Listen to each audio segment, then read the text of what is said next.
başında bir gül gibi, boynu bükük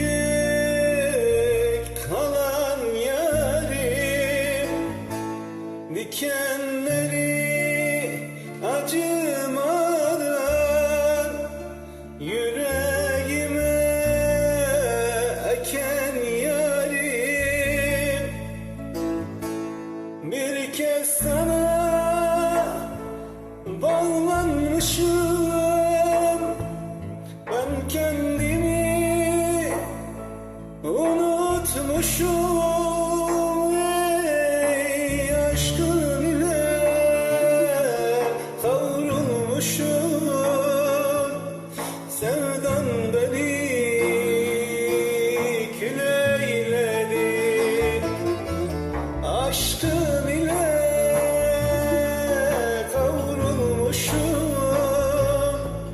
sevdan beni kül eyledi. Berivanım, berivanım, boynu bükük dal ceylanım. Berivanım, berivanım,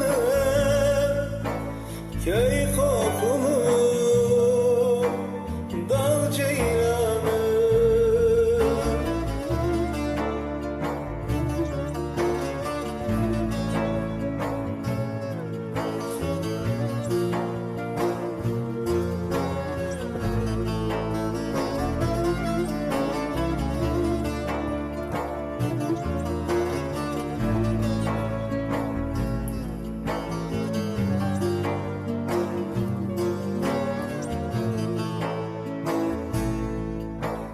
Berivanım,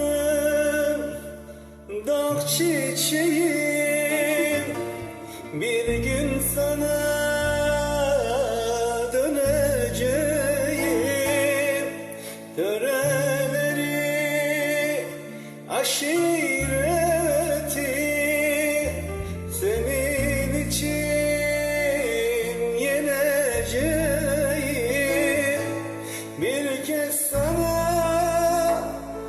bağlanmışım, ben kendimi